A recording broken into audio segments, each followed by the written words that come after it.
누가복음 12장 35절부터 51절입니다. 누가복음 12장 35절부터 59절까지, 마지막 절까지입니다. 네, 저와 여러분들이 한 절씩 번갈아서 읽으시고 마지막 절은 같이 읽도록 하겠습니다. 허리에 띠를 띠고 등불을 켜고 서 있으라.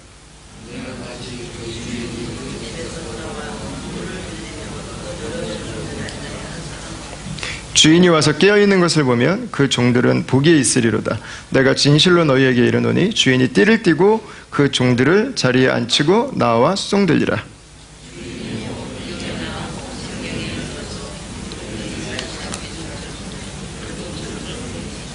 너희도 아는 바니 집주인이 만일 도둑이 어느 때에 이를 줄 알았더라면 그 집을 뚫지 못하게 하였으리라.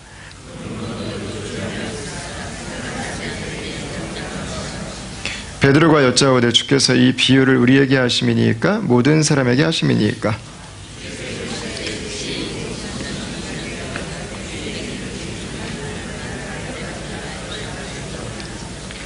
주인이 이를 때 그 종이 그렇게 하는 것을 보며 그 종은 복이 있으리로다.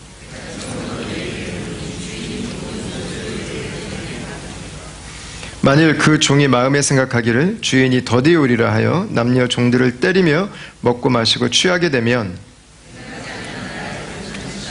그 종의 주인이 이르러 엄히 때리고 신실하지 아니한 자에 받는 벌을 처하리니 주인의 뜻을 알고도 준비하지 아니하고 그 뜻대로 행하지 아니하는 종은 많이 맞을 것이요 알지 못하고 맞을 일을 행한 종은 적게 맞으리라. 만일 많이 맞는 자에게는 많이 요구할 것이요 많이 맡은 자에게는 많이 달라 할 것이니라. 내가 불을 땅에 던지러 왔더니 이 불이 이미 붙었으면 내가 무엇을 원하리요? 나는 받을 세례가 있으니 이것이 이루어지기까지 나의 답답함을 어떠하겠느냐. 내가 세상에 화평을 주려고 온 줄로 아느냐. 내가 너희에게 이르노니 아니라 도리어 분쟁하게 하려 함이로라.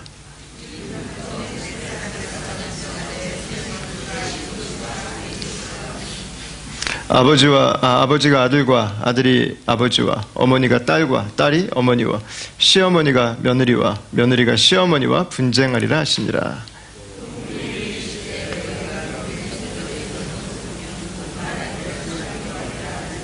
과연 그러하고 남풍이 부는 것을 보면 말하기를 심히 더우리라 하나니 과연 그러하니라.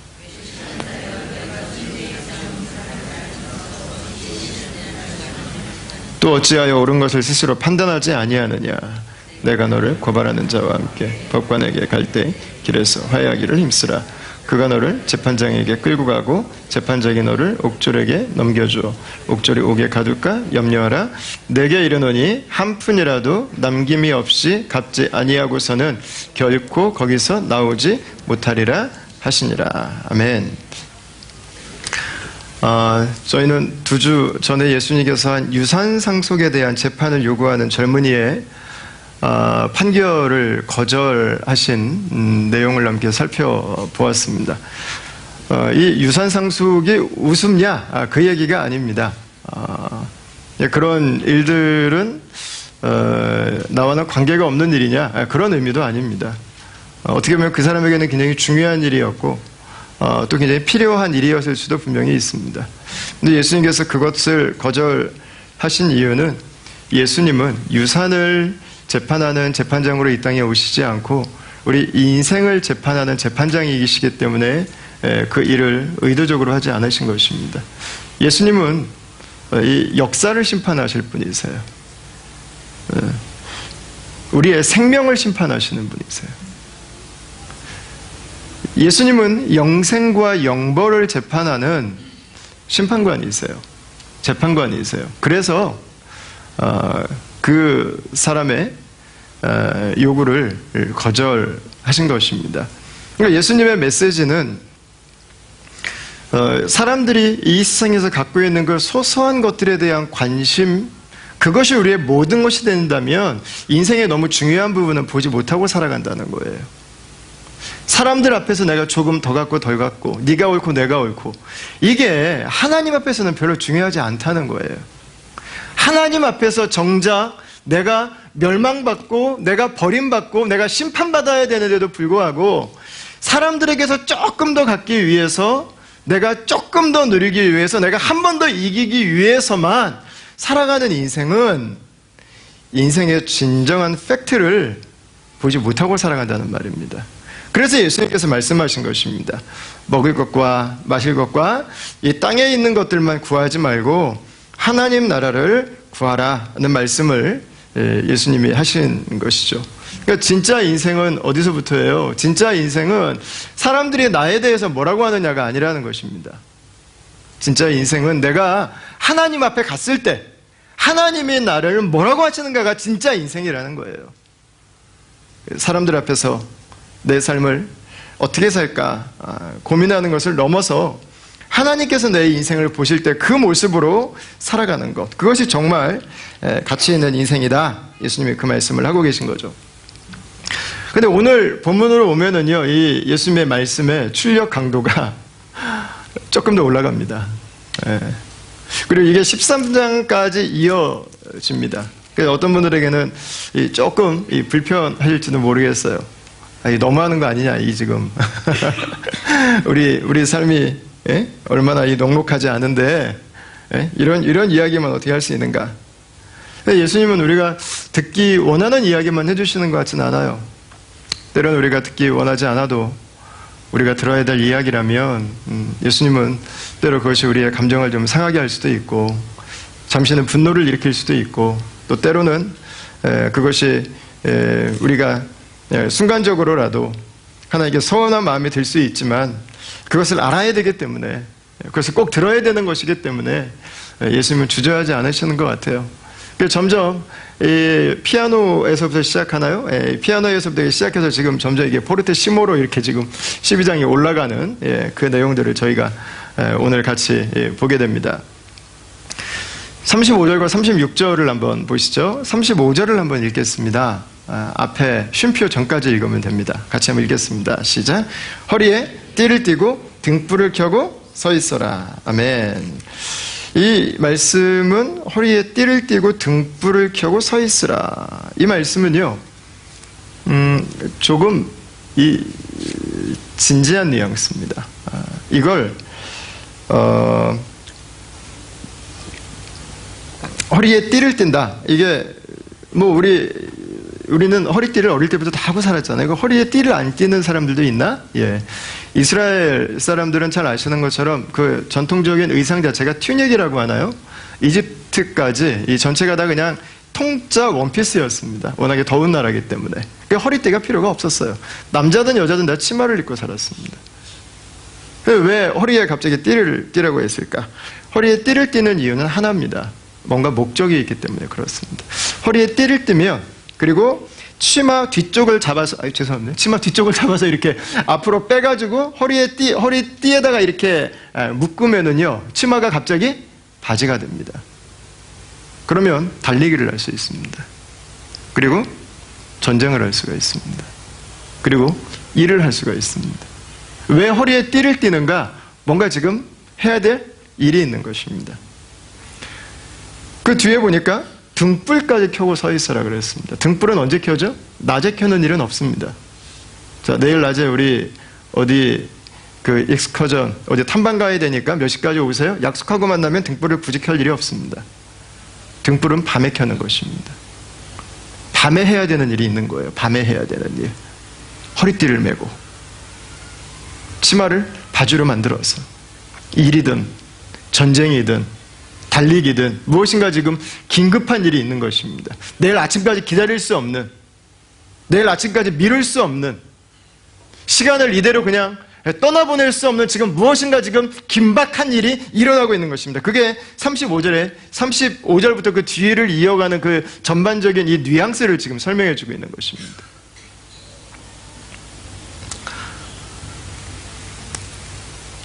이 두 가지 준비물은 예수님이 하시는 말씀이 Now is the time. 바로 지금이야! 라고 말씀하시는 것 같아요. 바로 지금이야. 이제 준비해야 돼. 지금 준비해야 돼. 그 말씀을 지금 하고 있는 것 같습니다. 이제 꿈쩍거릴 시간이 없다. 그 얘기예요. 야, 민기적거릴 시간이 없어, 이제! 지금 일어나야 돼. 지금 가는 거야. 일종의 출정식 같은 느낌을 주는 바로 그런 느낌입니다. 이 메시지는 전쟁에 나가는 군인들에게 필요한 메시지고요. 톰 라이트라고 하는 학자가 쓴 누가복음 주석을 보니까 이 35절 말씀을 이스라엘 백성들이 6월절 이후에 출애굽을 위해서 길을 떠나는 것을 위한 준비하는 모습하고 비교를 해서 기록해 놓은 것을 봤는데 아주 잘 비유를 해놓은 것 같습니다. 지금 왜 제자들은 일어나야 될까요? 왜 갑자기 달려갈 준비, 싸울 준비를 해야 될까요? 왜 조금 더 밀어놓지 않고 왜 하필 이 밤에 횃불을 켜고 가야 될까요? 자, 12장 36절을 한번 보십시오. 같이 한번 읽어보겠습니다. 시작. 너희는 마치 그 주인이 혼인집에서 돌아와 문을 두드리면 곧 열어주려고 기다리는 사람과 같이 되라. 이렇게 말씀했습니다. 여기서 주인은 누구겠습니까? 여기서 주인은 맞습니다. 예수님입니다. 구약으로 말하면 하나님입니다. 만약에 출애굽의 이미지를 가지고 우리가 이 본문을 생각을 할 수 있다면 지금 이 본문은 무엇인가 분명한 목적을 가지고 움직이고 있는 것입니다. 결혼식에 있는데 주인이 돌아오면 문을 열어주려고 기다리는 사람같이 되라. 이렇게 이야기를 하고 있습니다. 주인과 함께 어떤 목적이 있어요. 자, 무엇을 위해서 나갔다 오는가? 출애굽의 여정에서는 그들이 이렇게 허리띠를 띠고 횃불을 들고 길을 떠나려고 하는 것은 그들이 노예에서 해방되기 위해서였습니다. 바다를 건너기 위해서였습니다. 그리고 하나님의 약속의 땅으로 들어가기 위해서였습니다. 사실은 더 중요한 게 하나 있습니다. 그건 뭐냐면 하나님과 혼인잔치를 하는 거였습니다. 이스라엘 백성들과 여호와의 관계는 부부의 관계입니다. 부부의 관계. 결혼을 한 관계예요. 이스라엘이 하나님의 언약 백성이다라고 말을 할 때 그 카버넌트는 결혼의 언약이에요. 결혼의 언약. 우리가 부부가 결혼을 하지 않습니까? 그것과 똑같은 언약을 맺으신 것입니다. 시내산에서 여호와 하나님이 이스라엘과 혼인을 맺은 것입니다. 하나님께서 이스라엘의 그 죄의 벽을 허무시고 하나님의 은혜로 인격적인 하나님과 동행하는 그 관계를 맺게 되는 것입니다. 그리고 40절을 한번 보세요. 40절. 이스라엘 백성들이 생각지 않은 때에 하나님께서 이스라엘 백성들에게 찾아오셔서 그들을 부르셨고 또 그들 중에서 하나님의 음성을 듣고 깨어서 반응한 사람은 시내산까지 가서 하나님과 그 결혼 언약을 맺었습니다. 40절 보십시오. 같이 한번 읽어보겠습니다. 그러므로 너희도 준비하고 있으라. 생각하지 않은 때에 인자가 오리라. 이렇게 말씀하고 있습니다. 자, 생각하지 않은 때 하나님께서 모세를 불러서 이스라엘 백성들을 출애굽시켰습니다. 그런데 생각하지 않은 때 인자가 오리라고 말씀하고 있습니다. 그러니까 너희도 준비하고 있으라는 거예요. 여기서 인자는 누구겠습니까? 구약에 예언된 바로 그 죄로 인해서 파괴된 시온을 다시 회복될 하나님의 성육신입니다. 이게 예수님에 대한 이야기입니다. 예수님의 이야기. 인자가 오셔서 이 세상을 회복할 때가 생각지 않을 때 이루어질 수 있다고 하는 것입니다. 그러니까 예수님은 그게 언제라고 말씀하시는 거예요? 바로 지금이라고. 바로 지금. 멀리 오래 있다가 선지자들이 말씀했던 예언했던 그 일이 이루어지는 게 아니라 바로 인자로 오신 예수님 당신으로 인해서 지금 예루살렘의 회복이 시작된다고 하는 것입니다. 그러니까 지금 준비해야 되는 거예요. 지금 허리띠를 매야 되고 지금 횃불을 들어야 되는 것입니다. 그 왜 준비하고 있으라고 말씀하셨을까? 왜냐하면 준비하지 않은 종들이 있기 때문에 그렇습니다. 예수님께서는 시온을 회복하기 위해서 이 땅에 오신 하나님의 성육신입니다. 근데 선지자들은 누누이 말했습니다. 여호와께서 마지막 날에 이 땅에 오셔서 시온을 회복하시고 성전을 회복하시겠다고요. 누누이 말씀하셨어요. 자, 준비되지 않은 종들이 있을까? 있습니다. 누구예요? 대제사장들입니다. 누굽니까? 사두개인들입니다. 그거를 단적으로 알 수 있는 본문이 어디예요? 우리가 나중에 아마 한번 살펴보게 될 텐데 예수님께서 성전을 청결하게 하시는 사건입니다. 성전 청결 사건은요, 예수님께서 주일날 물건 팔아가지고 열받으셔가지고 안식일에 돈 쓴다고 이 뚜껑 열리셔가지고 다 뒤집어 엎은 사건이 아니에요. 그럼 저희 주일날 바자회 하는 거 아무것도 하면 안 돼요, 그럼. 그게 정말 이 본질에 관계된 거라면 하면 안 되는 거죠. 근데 뭐, 그게 아니에요, 그게 아니에요. 예. 뭐 성교하기 위해서 그거 하는데 그게 뭐가 그렇게 큰 문제가 되겠어요. 예수님께서 하신 이유는 안식일에 이 사람들이 와서 물건 팔아가지고 율법 하나 어겼다고 이 뚜껑이 열리신 문제가 아니라 구약의 그 하나님께서 이 시온에 친히 찾아오셔서 하나님의 백성들의 그 민족의 고통을 씻어주고 그 아픔을 치유하고 그들을 하나님의 말씀으로 세우면서 살아가야 하는 그 이스라엘의 지도자들이, 이스라엘의 리더십들이 오히려 자신들의 권위를 가지고 종들을 때리고 자신들의 즐거움을 챙기고 자신들의 만족을 위해 살아가는 그 모습에 대한 하나님의 심판인 것입니다. 하나님의 역사예요. 하나님의 역사. 예. 12장 42절 43절 한번 보시면 주께서 이르시되 지혜 있고 진실한 청지기가 되어 주인에게 그 집 종들을 맡아 때를 따라 양식을 나누어 줄 자가 누구냐? 주인이 이를 때 그 종이 그렇게 하는 것을 보면 그 종은 복이 있으리로다 그랬습니다. 근데 안타깝게도 하나님의 그 복을 나누는 곳에 성전은 실패했다는 것입니다. 45절에서 47절 한번 보세요. 이 말씀을 그 당시에 성전을 생각하면서, 예수님 당시에 성전을 생각하면서 한번 읽어보십시오. 같이 한번 읽어보겠습니다. 시작. 내가 참으로 너희에게 이르노니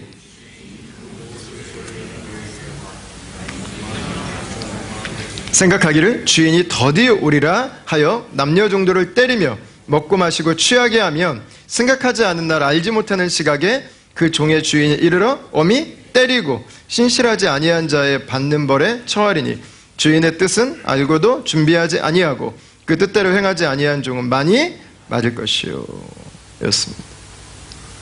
여러분, 이게 성전의 모습이었다는 것입니다. 성전의 모습. 예수님은 지금 뭐하고 계신 거예요? 하나님께서 이 땅에 오셔서 그 성전을 말씀하신 대로 이루시는 거예요. 성전을 심판하시는 것입니다. 성전에 있는 자들을 엄히 때리고 신실하지 아니한 자의 받는 벌에 처하게 하겠다. 예수님께서 그 일을 행하신 것입니다. 여러분, 저는 이 말씀을 보면서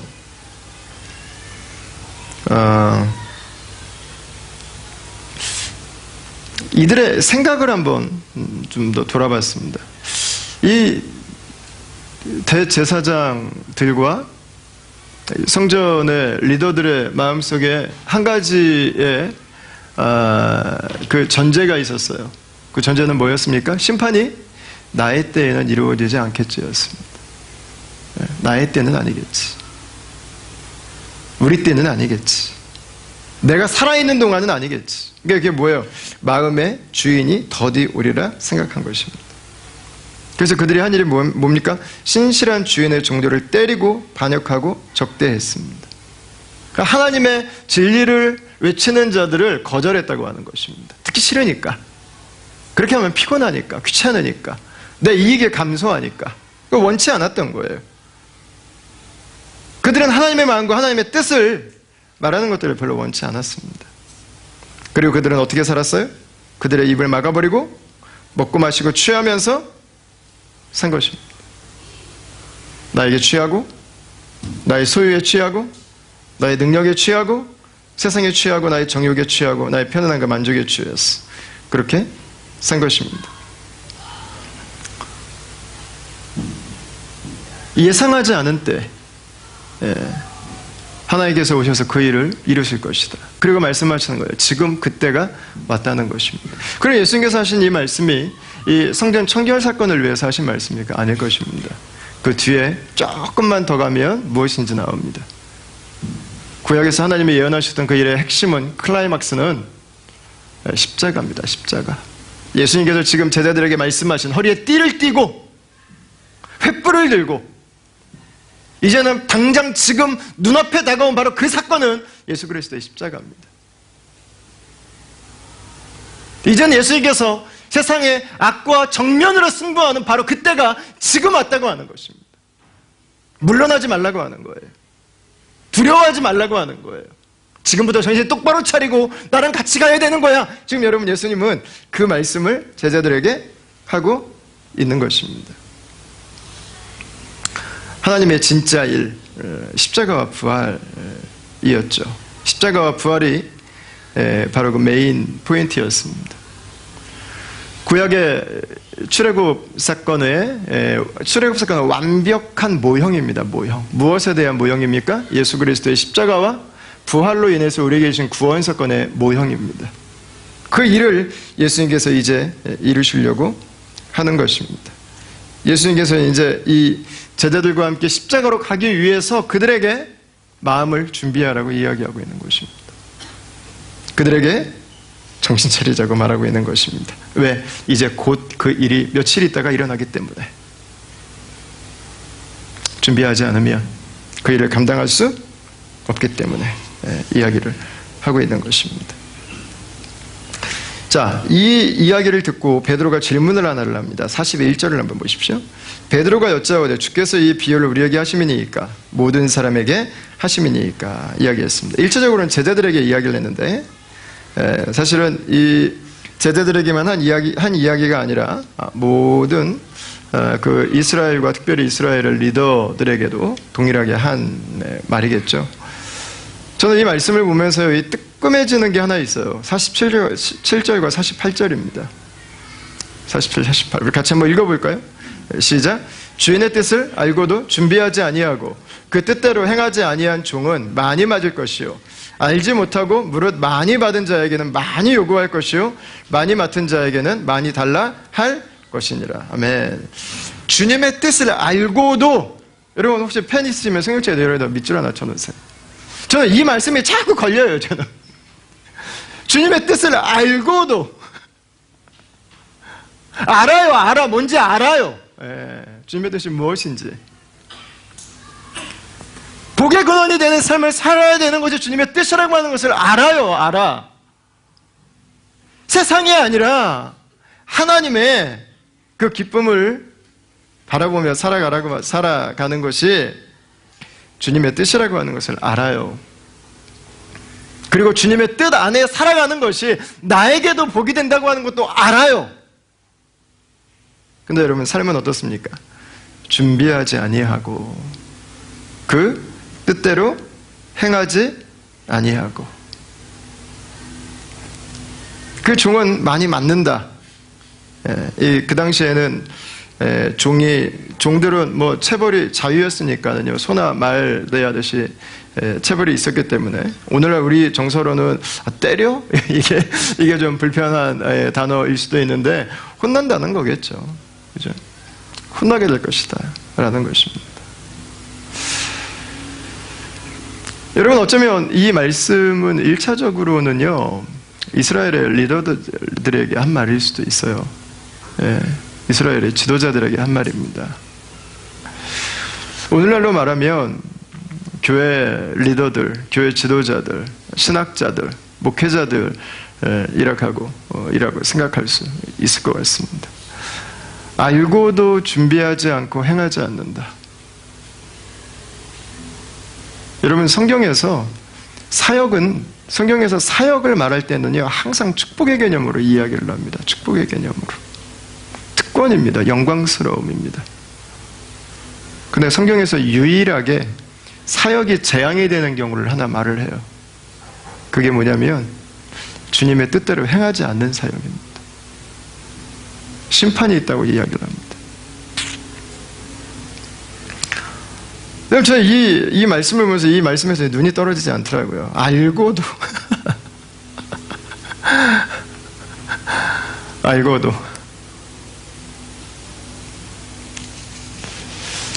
하나님께 혼나고 문책당하는 것이 두려운가? 여러분, 그거 않죠. 혼나야 될 건 혼나야죠. 오히려 혼나는 게 감사한 거죠. 혼나야 알잖아요. 또 정신 똑바로 차리고. 주님의 부르심을 받고 살았는데 주님의 뜻이 무엇인지 모르고 살아간다고 하는 건 여러분 얼마나 안타깝습니까? 주님의 종이라고 말은 하는데 그 사람에게서 주님의 그 마음이 전혀 느껴지지 않는다. 주님의 일하심이 뭔지 도무지 모르겠다. 그러고 하나님 앞에 얼마나 큰 누가 되겠습니까? 그거 자체가. 주님의 이름을 팔아서 나의 삶을 염려하는 인생. 그러니까 여러분 얼마나 우리가 두려워해야 되는 일이겠습니까? 그러나 비단 이것이 목회자들의 문제, 신학자들의 문제겠냐는 것입니다. 이 세상 가운데서 하나님 나라를 이루고 구원으로 초청받고 주님의 나라를 위한 사역으로 부름받은 그 존재들이 목회자들이 아니라 우리 성도들이라고 하는 것을 우리가 인정한다면 여러분 이 말씀은 비단 목회자들만 묵상해야 되는 말씀은 아닐 것 같습니다. 이 말씀은 성도인 우리들에게도 동일하게 묵상해야 되는 말씀인 것 같아요. 알고도 주일날 예배해야 되는 날인 걸 알고도 예배를 우습게 생각하는 마음이 우리에게 있다면 한 영혼에게 복음 전하는 것이 주님의 가장 큰 소원이라고 하는 것을 알고도 우리가 그 복음을 가볍게 생각한다면 한 사람이 예수님의 제자로 살아가기 위해서 내가 그 한 사람에게 제자로 자랄 수 있는 제자로 성장할 수 있도록 돕고 세우는 것이 우리를 향한 주님의 부르심인 것을 알고도 우리가 그 자리를 감당하지 않는다면 여러분 주님의 가장 중요한 우리가 모든 것을 행하라고 말씀하지 않습니다. 그러나 주님의 뜻 가운데서도 가장 중요한 그 몇 가지 하나님을 사랑하고 이웃을 사랑하는 한 영혼을 모든 민족을 제자 삼는 예수님께서 유언으로 남기셨고 예수님께서 신구약을 종합해서 말씀하신 그 가장 중요한 말씀 안에 거하는 것이 주님의 뜻인 줄 알고도 주님의 교회를 세우고 이루는 것이 주님의 가장 큰, 가장 중요한 이 땅에 오신 이유인 것을 우리가 알고도 그 가운데서 준비하고 행하지 않는다면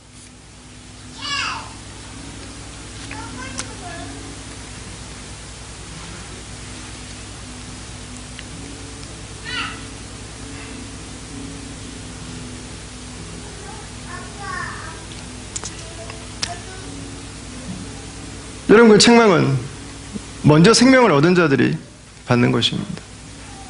그 책망은 먼저 제자 된 자들이 받는 것입니다. 미룰 수 있는 것이 아닙니다. 늦출 수 있는 것이 아닙니다.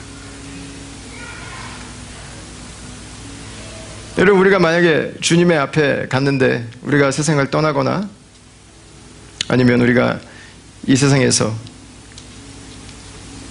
주님이 살아있는 동안 오셔서 우리가 주님의 앞에 갔는데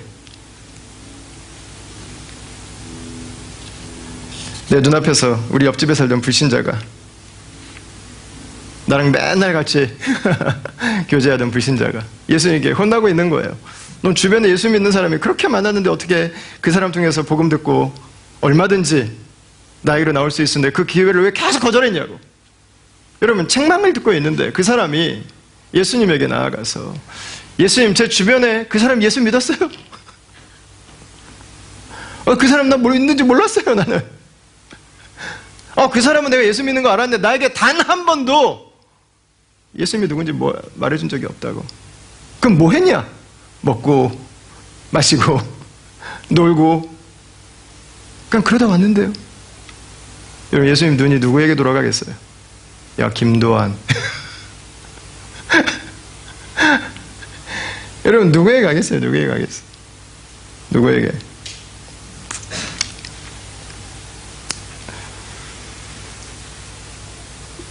여러분 이 말씀을 본다면 우리가 알고도 우리가 명확하게 분명하게 알고 있지만 준비하지 않고 있고 행하지 않고 있는 것들이 있다면 여러분 오늘 뭐 100만 가지 아니잖아요. 우리. 한두 가지라도 이너프입니다. 한두 가지라도. 내가 주님 앞에서 이것만은 놓으면 안 되는 것.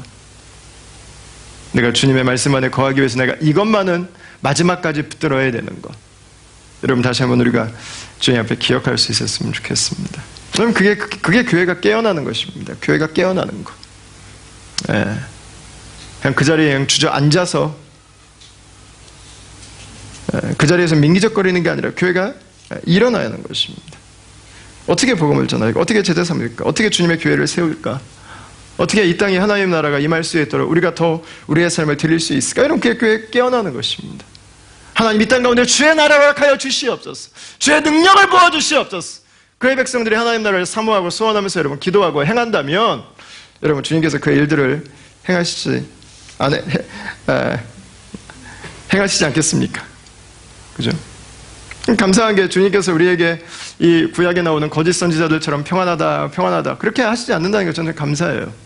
그러니까 너희 원하는 대로 살아라. 하고 싶은 만큼 하고 살아라. 주님은 그렇게 말씀하시지 않아요. 노면 노라고 말씀하세요. 예스면 예스라고 말씀하시고. 여러분 우리 눈이 주님께서 우리에게 말씀하신 것처럼 우리가 이 시대를 살아가면서 주님 다시 오실 날을 기다리며 살아가고 있는데 여러분 허리에 띠를 맬 수 있기를 축원합니다. 예, 횃불을 들 수 있기를 바랍니다. 그날이 주님 오실 때 우리가 느긋하게 나의 인생만 즐기다가 주님 앞에 가서 혼나는 인생이 아니라 이 세상 가운데 구원받은 사람이 넘쳐나는데 구원받을 사람들을 그들이 돌아보고 예수님의 제자로 세워야 될 사람들을 세우고 또 주님의 백성들을 목양하고 또 주님의 교회를 세우기 위해서 우리의 삶을 드리고 주님 우리가 다시 만날 때 준비되어 있는 모습으로 깨어있는 모습으로 여러분 그분을 만나게 될 수 있기를 바랍니다. 예수 믿는 것은요 다 잘 된다는 것을 전제하지 않습니다. 모든 사람들이 나를 더 좋아하게 될 것도 전제하지 않습니다. 항상 내가 원하는 격려와 칭찬만을 듣는 것을 전제하지도 않습니다. 오히려 반대입니다. 오늘 49절에서 53절 말씀이 바로 그 증거입니다. 이 구절은 그리스도인들에게 많이 혼란케 하는 구절 중에 하나입니다. 51절을 보세요. 내가 세상에 평화를 주려고 온 줄로 아느냐 내가 너희에게 이르노니 아니라 도리어 분쟁하게 하려 함이라 이렇게 말씀하셨습니다. 이 말씀은 좀 우리가 이해하기 어려워하는 본문 중에 하나입니다. 근데 어느 쪽에서 말했냐를 보면 그 두 가지가 분명해집니다. 하나님 편에서 보면 예수님은 평화를 주러 오신 분입니다. 왜요? 예수님 때문에 우리가 하나님과 하나가 됩니다. 하나님의 자녀가 됩니다. 예수님 때문에 우리가 하나님의 자녀 공동체의 일원이 됩니다. 교회를 이루게 됩니다.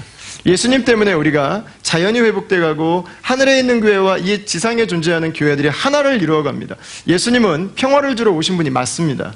그런데 현상적으로 세상의 눈으로 보면 예수님은 분쟁하기 위해서 오신 분입니다. 왜냐하면 예수님은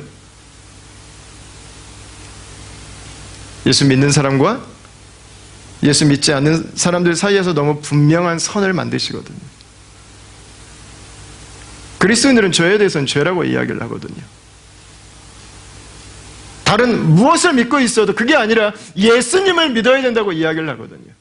그러니까 그리스도인들은 분리하는 사람들이에요. 세상의 눈으로 볼 때는. 내가 예수를 믿는다고 하는 것은 가정에서부터 분리를 만들어냅니다. 아마 1세대 크리스찬들이 여기 아마 계시다면 이 이야기를 아마 잘 이해하실 것 같아요.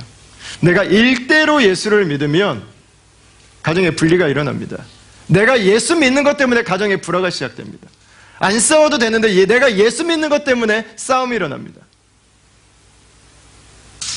그 일들이 일어나죠. 예수님은 분쟁하게 하기 위해서 오셨다고 말씀하시는 것입니다. 진리는 우리를 하나님과 하나 되게 만들고 다른 민족의 사람들과도 한 형제와 자매로 우리를 만들어줍니다. 우리를 하나 되게 하는 것입니다. 우리로 평화를 누리게 하는 것입니다. 그런데 진리는 동시에 세상의 죄와 불신자들로부터는 오히려 우리를 나누게 만듭니다. 왜냐하면 세상은 예수님을 거절하기 때문에 그렇습니다. 그럼에도 불구하고 우리는 예수님을 영접해야 됩니다. 왜요? 55절을 한번 보십시오. 54, 55절. 또 무리에게 이르시되 너희가 구름이 서쪽에서 이는 것을 보며 곧 말하기를 소나기가 오리라 하나니 과연 그러하고 남풍이 부는 것을 보면 말하기를 심히 더우리라 하나니 과연 그러하니라. 외식하는 자여 너희가 천지의 기상은 분간할 줄 알면서 어찌 이 시대는 분간하지 못하느냐. 이렇게 말씀했습니다. 지중해를 중심으로 바다에서 바람이 불고 구름이 일어나면 이스라엘 사람들은 100% 알았어요. 아, 비가 오겠구나. 시원하고 수증기가 많은 바람이기 때문에 비가 옵니다. 또 남쪽에서 바람이 불어오면 거기는 완전 광야지 않습니까? 와, 열풍이구나. 시드니도 내륙에서 바람이 불면 열풍이 아닙니까? 열풍. 예. 그게 똑같은 거예요, 우리랑. 아, 이쪽에 서쪽에서 바람 불면 뜨겁겠구나. 이게 다 이제 아는 것입니다. 그것처럼 예수님이 지금 하시는 말씀이 뭐예요? 그런 반대가 있고 거절이 있고 분쟁이 있지만 그럼에도 불구하고 예수님께로 나오라는 것입니다. 예수님이 누군지를 보라고 하는 것입니다. 자연을 분간할 줄 알면서 하나님의 말씀을 가르치는 그분을 보고 있는데 왜 그분의 음성을 듣지 않느냐는 것입니다. 하나님만이 행할 수 있는 기적을 행하고 있는데 왜 그분을 영접하지 않느냐는 것입니다. 하나님의 말씀을 이루기 위해서 이 땅에 오신 그분이 바로 눈앞에 있는데 왜 다른 데 가서 구원자를 찾고 있느냐는 것입니다. 고민하지 말라는 거예요. 갈등하지 말라는 거예요. 주저하지 말라는 거예요. 이 땅을 회복시키기 위해서 이 땅 가운데 하나님의 나라를 이루기 위해서 오신 메시아께서 지금 이 세상을 구원하기 위해서 역사하고 계시고 그 구원을 완성하기 위해서 십자가로 가고 계시다고 하는 것입니다. 그래서 제자들에게 부탁하는 것입니다. 허리띠를 메고 횃불을 들고 바로 지금이야, 바로 지금. 이제 때가 왔어. 나와 함께 그 길을 가자고. 누가복음 12장 35절에서 예수님께서 말씀하고 있는 것입니다. 여러분, 그러나 예수님을 따르는 삶이 어려움만 있나요? 전혀 아니죠. 오늘 저는 이 말씀을 읽으면서 37절 말씀이, 제가 여기 안 넣었거든요. 한번 성경으로 한번 찾아보세요. 37절 말씀이 저에게 참 큰 이 격려가 되는 말씀인 것 같아요. 이런 분쟁이 있을 수도 있다, 이런 어려움에 대한 말씀도 있지만 37절 말씀이 정말 큰 축복인 것 같아요. 같이 한번 읽어볼까요? 찾으셨으면 시작. 주인이 와서 깨어있는 것을 보면 그 종들은 복이 있으리로다. 내가 진실로 너희에게 이르노니 주인이 띠를 띠고 그 종들을 자리에 앉히고 나와 수송들리라. 아멘. 자, 종이 섬깁니까? 주인이 섬깁니까? 상식적으로 종이 섬깁니다. 근데 오늘 말씀 뭐라고 말씀하고 있어요? 깨어있는 자는, 주님 앞에서 주님의 뜻을 행하기 위해 살아가는 자는, 내가 주인이 아니라 하나님께서 주인이심을 고백하고 오늘도 믿음으로 살아가는 자는 누가 섬긴다고요? 주인이 섬긴다고요. 여러분, 이 복을 누리게 되길 축원합니다. 이게 여러분 우리가 믿음으로 오늘도 살아가는 아마 가장 큰 이유일 것 같아요. 이게 오늘도 우리의 삶을 살아가면서 우리에게 팍팍함이 있고 어려움이 있고 부딪히는 현실 가운데서도 우리가 물러나지 않고 우리가 침륜에 빠지지 않고 계속해서 우리 주님을 섬기기를 멈추지 않을 수 있는 바로 그 이유인 것 같습니다. 저는 지난주에 한 형제가 쓴 그 영성 일기를 읽고 너무 감사했어요. 아, 우리가 믿음 안에 거하는 것이 우리에게 얼마나 큰 축복인가, 얼마나 큰 은혜인가. 제가 여러분 이 영성 일기를 잠시 한번 부분을 좀 한번 읽어드리겠습니다. 한번 좀 들어보시면 좋겠어요. 예수님을 통해 새 영을 얻고 내 자신을 거부하고 주위 사람들과 회복을 경험하는 삶은 참 우아한 삶이라고 생각이 들었다. 형제가 쓰기에는 참 아름다운 단어죠. 우아한 삶. 예전에 나를 괴롭혔던 상처나 사람들 혹은 순간들로부터 자유하고 오히려 채워짐을 경험하는 순간들의 연속적인 삶, 어떠한 상황에서도 나를 극복하고 상대방을 사랑으로 대할 수 있는 그 우아함, 예수님의 죽음과 하나님의 은혜로 채워짐으로부터 오는 여유를 참 사랑한다. 그것 또한 예수님과 동행하는 사람들만의 특권이고 또 비밀스러운 또 하나의 Art of being Christian이 아닌가 싶다. 이번 주는 아내와 장모님과 수요일 저녁에 월남국수를 먹었다. 아내와 장모님 관계 가운데는 말하지 못하는 긴장이 항상 있다. 제3자 입장으로서 우선 장모님 입장을 말하자면 이민 후에 계속 한국에서 일하시는 장인 어르신의 부재 가운데 거의 홀 어머니로 딸 둘을 키우셨다. 쉽지 않은 이민 생활과 아버지의 빈자리가 뭔가 위로되지 못하고 채워지지 못하는 상황에서 본인의 감정 표현을 무의식 중에 딸들에게 보이게 됐음이 아내가 장모님을 대할 때의 모습 가운데를 보면 두드러지게 나타났다. 그렇게 아내는 가끔은 장모님의 위로자가 되어야 했고 또 가끔은 장모님의 남편이 되어야 했다. 장모님은 자라오면서 장모님의 아버지에게 자신의 존재감을 인정받지 못하셨다고 한다. 본인의 생각은 항상 억눌렸고 뭘 하든 아버지의 기대는 미치지 못했다.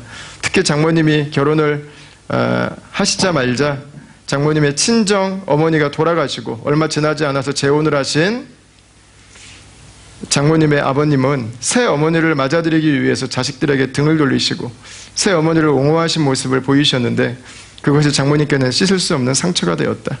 그러한 친정 아버지의 모습을 가끔 이야기하신 장모님을 볼 때 나는 객관적인 입장에서 아이러니하게도 장모님 본인의 모습이 바로 그 아버님의 모습 속에 있는 것을 느꼈다. 아내는 힘겨운 이민 생활 가운데 아버님이 없이 홀 어머니처럼 일하시고 자신을 키우는 장모님의 아픔을 알기에 어머니에 대한 연민이 있었지만 자라오면서 그것은 벗어날 수 없는 부담이 되었고 그 부담의 무게는 가끔 감당하기 어려울 정도로 무거워졌다. 어머니가 힘든 모습을 보일 때마다 본인이 힘들어했고 타인의 감정에 의해 본인의 감정이 영향을 받는 과정이 반복되면서 자신도 감당하지 못할 불안감이라는 괴물을 만들어냈다. 그 외 여러 가지 재료들이 나를 포함해서 복합적으로 작용을 해서 아내는 항상 불안을 안고 사는 것 같다. 그래서 아내와 장모님은 그 누구보다 서로를 사랑하지만 둘 가운데는 말로 설명 못할 복잡한 긴장이 있었다. 그런데 수요일 월남국수를 먹는데 장모님께서 눈물을 보이시며 미안하다고 하셨다. 자신의 부족함과 인간됨에 대해서 자신의 아버지가 되지 않으려 많은 노력을 했었는데 그것에 대해서 성공하지 못함에 대해서 사과하셨다. 아내는 자신과 장모님의 문제를 잘 알고 있었지만 어떻게 해결해야 할지 몰라서 복잡한 마음을 한숨만 쉬는 입장이었다. 이성적으로 객관적으로 풀 수 있는 문제가 아니었다. 그렇기에 어머니의 눈물의 사과는 더 의미가 컸다. 말로 많이 듣던 하나님과의 관계 회복을 통해서 주위 사람과의 회복, 십자가의 회복을 피부로 느끼는 순간이었다. 장모님도 어떻게 보면 피해자인데 그 사과는 회복의 표현이었고 본인과 하나님과의 관계의 회복을 통해서 딸이 회복되고 싶은 장모님의 마음이었다. 정말 아름다운 순간이다. 하나님의 임재 하나로 모든 것이 해결되는 말로 표현이 안 되는 체험이었다. 중략하고요. 모든 문제들은 2차적이다. 1차적인 하나님과의 관계가 이루어지면 여러분 이런 회복의 은혜가 있는 것은 우리가 오늘도 깨어서 우리 아버지와 함께 동행하는 삶 안에 거할 때 그리고 우리가 그 주님의 말씀 안에 순종해서 우리에게 주신 그 사랑과 우리에게 주신 그 복음을 함께 나누는 삶을 살아갈 때 여러분 가능한 것 아니겠습니까? 그동안 우리 다음 공동체에 있었던 많은 간증들 중에 제가 최근에 들은 아주 귀한 간증인 것 같습니다. 여러분 예수님 안에서 살아감으로 그분과 함께 띠를 띠고 횃불을 들고 살아감으로 여러분 이 세상에 이 회복의 선물을 더 풍성하게 누리고 나누는 그런 다음의 가족들이 될 수 있기를 주님의 이름으로 축원합니다.